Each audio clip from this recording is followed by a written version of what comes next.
comment poser la question. Oui. Tu dis l'essentiel, c'est, dans les pensées crues, c'est la plus importante à voir, c'est celle qui fait qu'on croit en un moi, qu'on est un moi, qu'on est une entité séparée. L'idée d'un moi, oui. L'idée d'un moi.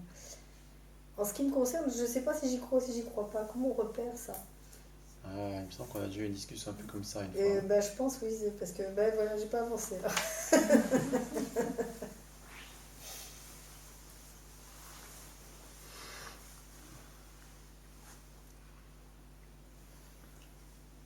Quand je parle de l'idée d'un moi, je parle spécifiquement de l'idée d'être un individu séparé,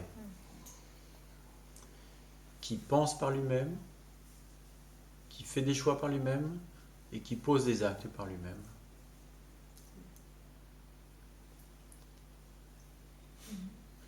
L'idée d'être responsable de ce qu'on fait, de ce que je fais.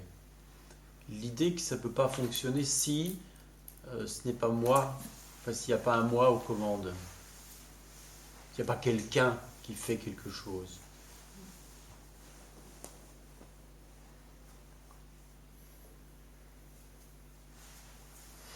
En même temps, c'est la façon que j'ai de le présenter.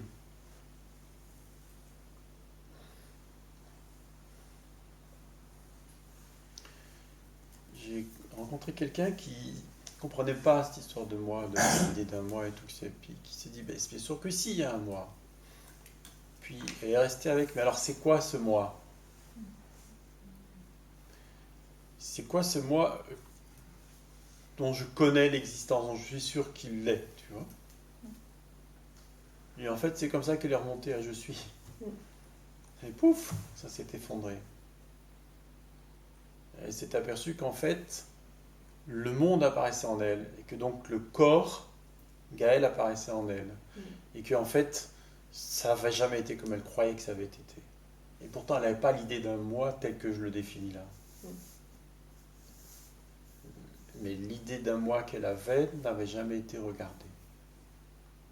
Donc on ne peut pas non plus pile poil s'accrocher à ce que je dis comme ça.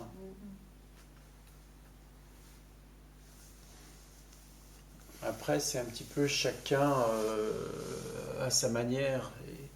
Et en plus, moi je suis un homme, et toi tu es une femme, mais je pense qu'il y a de grosses différences parce que dans ce que j'ai pu remarquer chez ceux qui ont réalisé cette absence de moi, ce que je vais appeler l'absence de moi, l'absence d'individus séparés, ce serait peut-être déjà plus juste,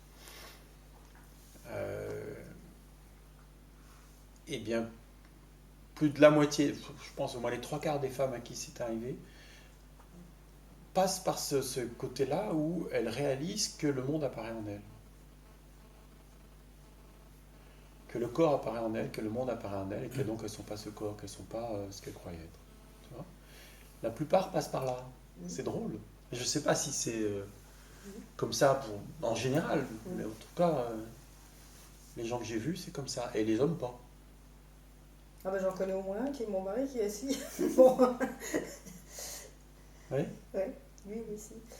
Mais, donc tu vois, c'est pas dans l'expérience que j'ai, il y en a oui, pas. c'est ça. Donc je sais pas, tu vois, c'est un mystère. Ouais. Ce que je sais, c'est qu'il y a une différence entre avant et après, qu'elle est très notable. Elle est indubitable, tu vois, il y a une certitude, il y a une évidence qu'on n'est pas ce qu'on a toujours cru être. Est-ce qu'on est pris par les choses? Est-ce qu'on croit à tout ça? Ou est-ce qu'on n'est pas pris et que les rares fois où on est pris, on sait bien que c'est pas vrai. Il y a une certitude que de toute façon c'est pas vrai, mais que c'est tout. Je vois pas ce qui fait que ça coince, mais ça coince. J'aimerais bien savoir ce qui fait que ça coince, parce que là j'étais complètement dans la sensation d'un moi, là, à la toute minute qui viennent de... J'avais des sensations physiques, beaucoup de chaleur, donc je me disais, la chaleur, il n'y a que moi qui la sens, les autres ils n'ont pas l'air, c'est bien moi. Les pensées que j'ai, elles sont à moi, donc... Alors voilà, et j'essaie de me décrocher d'idées d'un moi et j'ai pas trouvé le...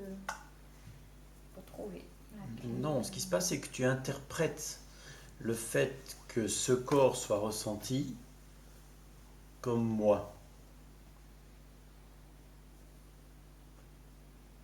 que les pensées qui apparaissent comme moi, comme le signe d'un moi. Je cherchais ce qui faisait que je me sentais moi, et voilà, ma réponse c'était ça, ma sensation de chaleur qui revient, mes pensées. Qu'est-ce qui fait que je me sens moi? Eh ben, c'est ça. Voilà.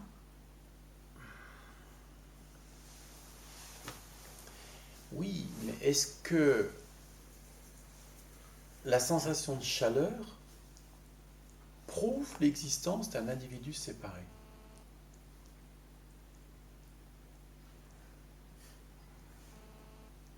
Qui pense par lui-même, agit par lui-même, fait des choix par lui-même. Alors c'est peut-être ce que je ne comprends pas, c'est ce que tu appelles individu séparé. Je veux bien croire que je ne pense pas par moi-même, que je suis conditionnée, que ça je veux bien. Mais ça là, ce que je sens, la chaleur, il n'y a que moi qui le sens là, ce chaud. Donc individu séparé, je comprends. En fait, je ne comprends pas. Parce que... Ouais, tes sensations physiques ne sont pas les miennes, les réciproques. Voilà. C'est ça. Oui, dans une certaine mesure. C'est pas l'interprétation qu'on en fait qu'il faut tout.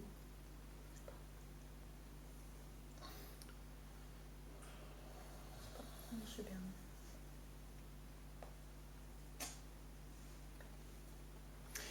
Il y a comme cristallisation, tu vois, condensation, concentration sur cet organisme, sur ce qui arrive ici, au lieu dit un tel. Quand tu es concentré sur une tâche, tu n'entends même plus si on parle. Pourtant, les oreilles entendent. Mais c'est comme si.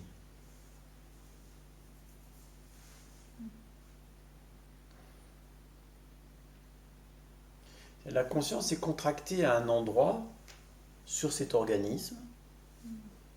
Et ça fait croire que là, mais ça c'est moi. Je suis la seule à ressentir ça. Je suis la seule à avoir ces pensées-là à cet instant précis. Sauf qu'on a tous les mêmes pensées, que la sensation de chaud, on connaît tous.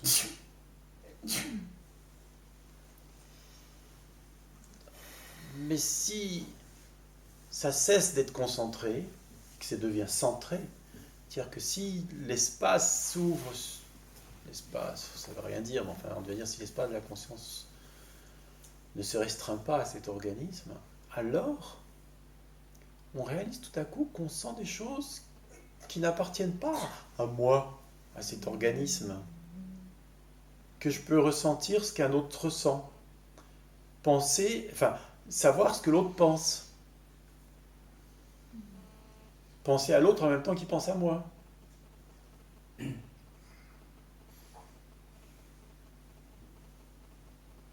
Elle est où là l'individu séparé qui serait complètement séparé de l'autre? Si on est capable, si, c'est pas qu'on est capable, si ça ressent ce que ressent l'autre, si ça sait ce que pense l'autre, si ça, tu vois ce que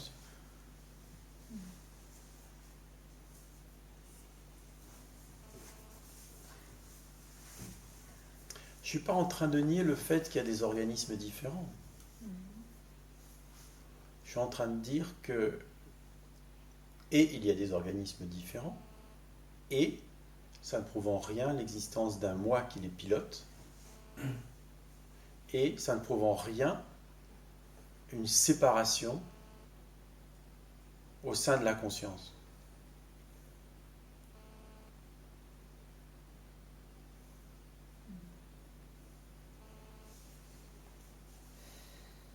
Je ne sais pas si c'est mieux exprimé comme ça. Mais... c'est difficile à mettre tout ça en mots, à essayer de... Oui, mais ça contredit tellement notre expérience courante. Par exemple, dans un contexte où on apprend des mouvements, on dit à l'autre, bah, tu mets le pied ici, tu mets le pied là, alors on s'adresse verbalement à la personne Bien pour qu'il sûr. fasse avec son corps telle chose, et ça fonctionne, quoi. Oui, et en même temps, si tu es vraiment en présence de l'autre à qui tu apprends ça, tu vas sentir où est sa difficulté, tu vas le sentir dans ton corps. Tout à fait. Mais ça va se transmettre dans ton corps, mais en fait, c'est connu avant d'être dans le corps. Oui. Comment tu expliques ça? Oui, oui, non, mais je vois de quoi tu parles.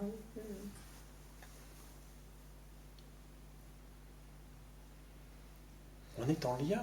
Oui. Et euh, l'idée de séparation, c'est l'idée aussi que c'est moi qui pilote cet organisme. Et si tu regardes, il y a plein de moments où personne pilote cet organisme. Même quand tu crois que tu le pilotes, en fait, tu pilotes rien du tout.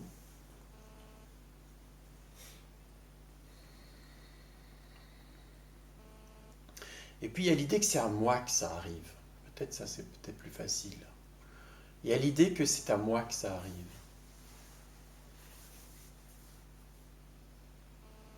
Tu vois, si je te dis je t'aime ou je te déteste, c'est moi qui l'aime. C'est moi qui déteste. Tu vois? On s'attribue la chose.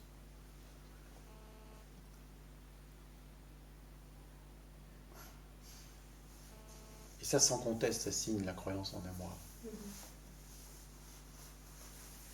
Mais est-ce qu'en même temps, c'est ce besoin de reconnaissance qui, du coup, est, je dirais, quelque chose qui nous conforte en ce moi?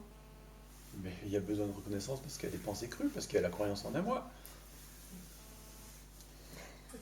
Oui.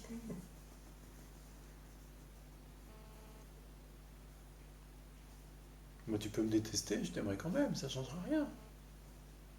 J'ai pas besoin que tu me reconnaisses, j'ai pas besoin que tu m'aimes, j'ai pas besoin que les gens viennent me voir, j'ai pas besoin.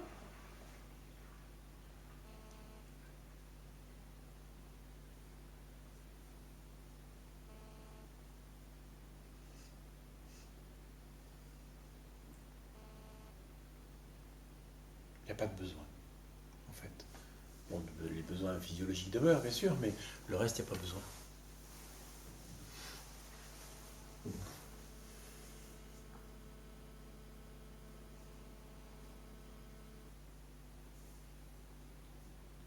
Tout apparaît au sein de ce que je suis, y compris cet apparent, moi, cette apparence corporelle, y compris l'organisme corps mental, y compris les pensées, y compris les croyances, les mouvements de toutes sortes. Est-ce qu'on peut dire que c'est parce que je suis amour que j'ai plus besoin d'être aimé? Oui, et je n'ai pas besoin de faire l'expérience d'être amour. Je suis amour et ça suffit. Et on peut remplacer amour par plein d'autres mots, paix, joie, accueil, etc. Mais cette réalisation de ce que je suis est secondaire chez moi. C'est pas ça qui est tombé en premier. Mais je dis pas que c'est tout le temps comme ça.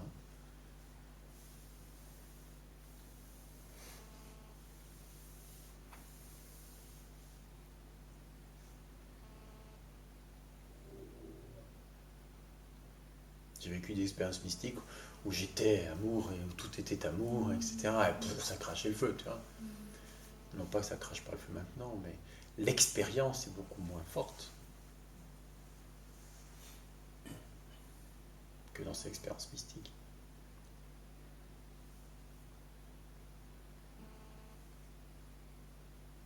Par contre, l'aspect indubitable de ce que je suis est carrément net, quoi.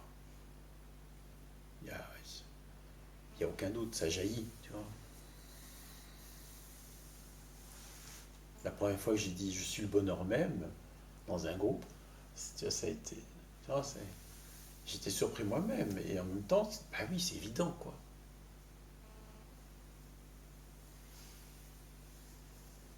Mais il n'y avait pas eu la conscientisation de ça.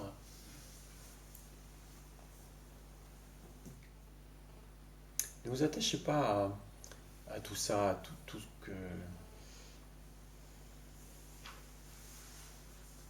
l'on peut en dire. D'abord, ça varie d'une personne à l'autre. Ensuite, c'est un après-coup. C'est quelque chose qui vient après. Plus souvent.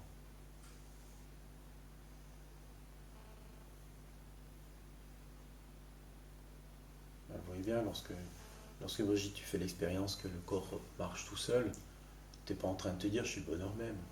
Et pourtant, si tu regardes à cet instant-là, ceux-là qui regardent le corps marcher n'est absolument pas séparé du bonheur. Ce serait une idée psy. Je veux dire, ceux qui ont fait des expériences comme ça de vision, c'est clair. Et en même temps, c'est calme et tranquille. Ou pareil pour l'amour. à cet instant précis, on sait que l'amour et moi c'est un, et qu'il n'y a aucune séparation avec ça. Et que je sais aussi que je ne suis pas du tout séparé du corps que je perçois en train de marcher. Ça, c'est la théorie, mais la pratique. Le vécu, je veux dire, on l'a pas. Ça, c'est une pensée.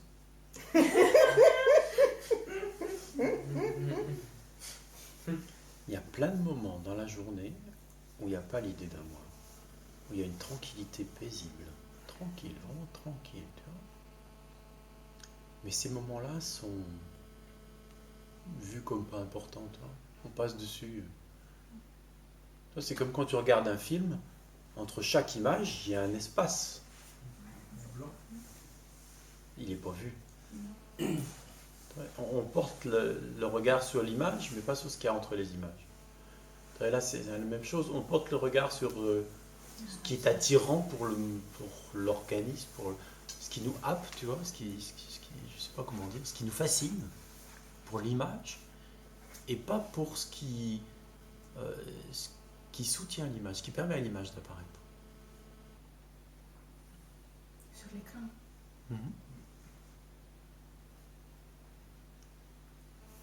Est-ce que tu mettrais dans ces moments où en fait il n'y a pas de moi, des moments où on est absorbé dans une tâche, même très ordinaire, du style faire son jardin Ben, pourquoi pas? Ouais. Parce que des fois, quand j'étais absorbée dans une tâche, je me dis, est-ce que j'aurais dû être moins absorbée dans la tâche? Voilà, je me pose la question, parce que j'ai tendance à être très absorbée dans mes tâches. Est-ce que je devrais garder une vue panoramique? Voilà. Non. Tu vas te dire, c'est une stratégie alors. Exactement. Non.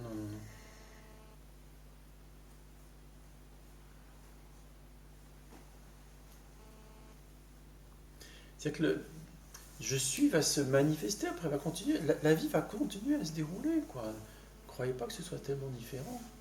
La Terre continue à tourner, même quand on s'est aperçu qu'elle est ronde et pas plate. Tiens, ça va continuer. Ce qui change, c'est la focalisation. C'est-à-dire que, d'une façon générale, on croit qu'on est cet organisme, corps mental, et qu'on est restreint à cela. Ce qui va aussi créer la peur de la mort, par exemple.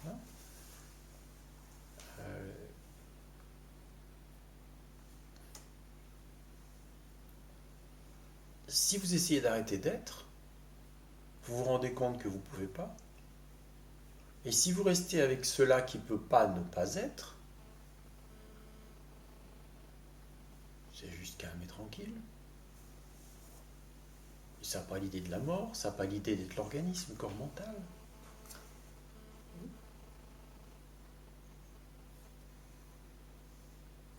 Ça ne porte pas de jugement, ça n'a pas besoin d'être connu, d'être aimé. C'est pas un amour débordant. Et on ne peut pas dire que c'est pas l'amour.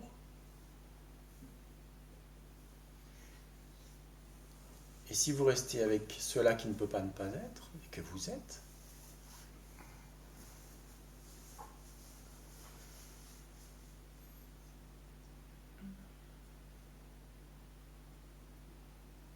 ça ne se sent pas aux commandes. Ça ne dit pas c'est moi qui pilote l'organisme. Ça ne se sent pas responsable, encore moins coupable.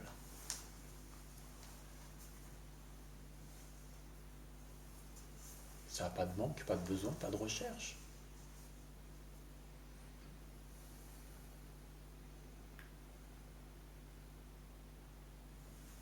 C'est je suis. Si on doit le définir, être à je suis, pour être à être-té, étance, peu importe le mot.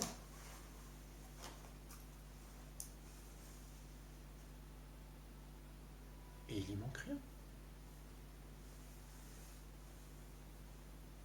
Et il ne faut pas faire un gros effort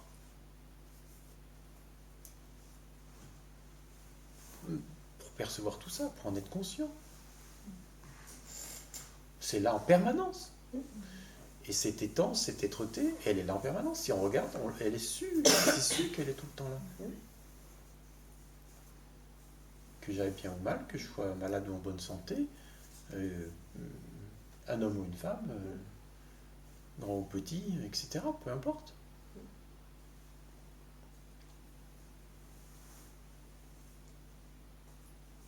Que je me taise ou que je parle, que je sente l'amour ou la haine, l'être-té, la même.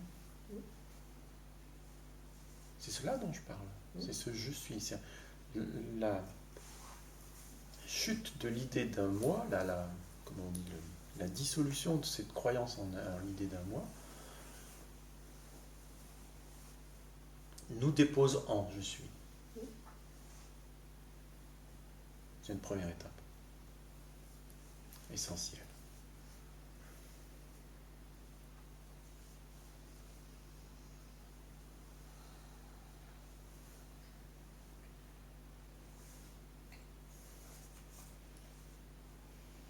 Ce qu'il y a aussi, c'est qu'on fait souvent de l'éveil tout un foin, toute réalisation de l'absence de moi.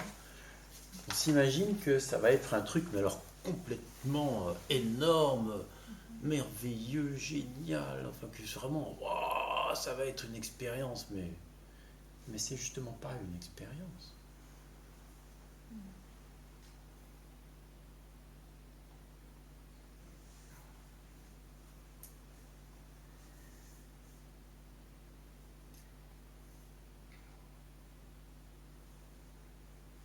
C'est ordinaire.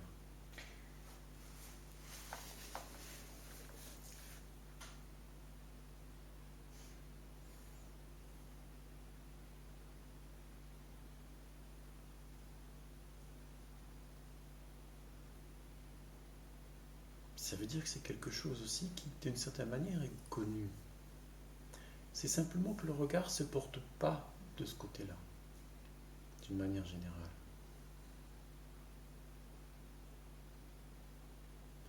Et surtout, il ne se porte pas sur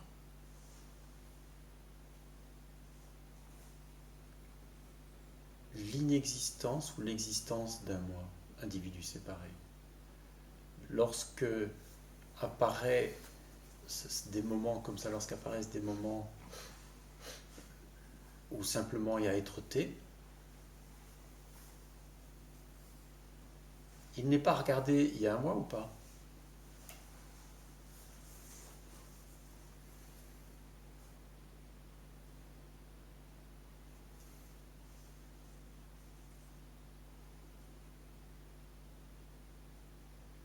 Et si à ce moment-là, il y a quelqu'un à côté de vous qui dit « Mais regarde, alors, il y en a un ou il n'y en a pas ?» Il dit « Bah non, il n'y en a pas, c'est évident. » Ah, alors regarde. C'est quoi les conséquences de voir qu'il n'y en a pas? Et c'est à ce moment-là qu'il y a des choses... Attends. Par exemple.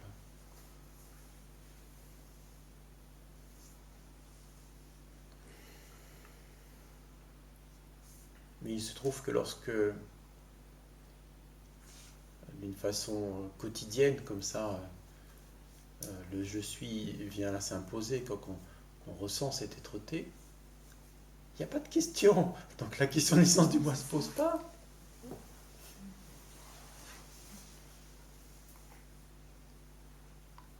Et puis on mélange tout. On dit, ah bah de temps en temps je suis en paix, puis de temps en temps je suis pris par les choses.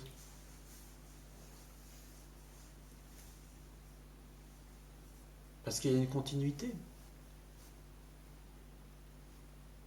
Il n'y a pas de séparation entre moi pris par les choses et ce que je suis pas pris par les choses. Il y a juste, ça colle, ça se décolle, c'est tout.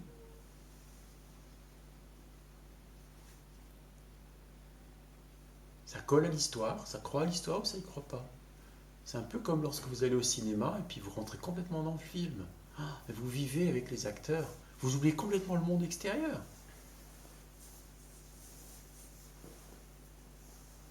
Puis le film s'arrête et... Attends là. Zut, c'est quoi la réalité?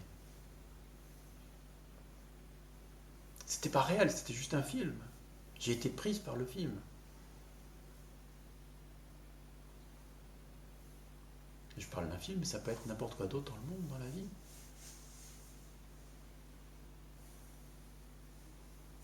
Dans les relations amoureuses, c'est très fort. Quand tombe amoureux, ça y est, ah là là, c'est tellement bien, c'est génial, ça y est, on est complètement pris par ça.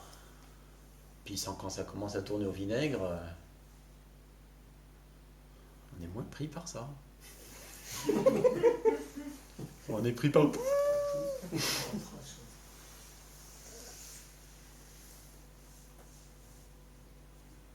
Puis à un moment donné, il y a des éclairs de lucidité.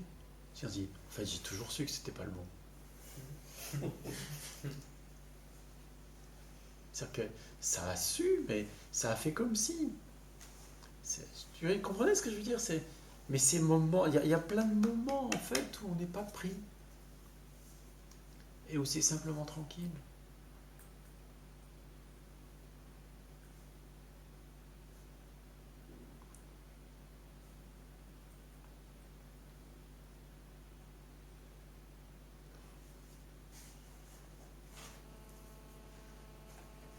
Où il n'y a pas l'idée d'un moi aux commandes qui est cru.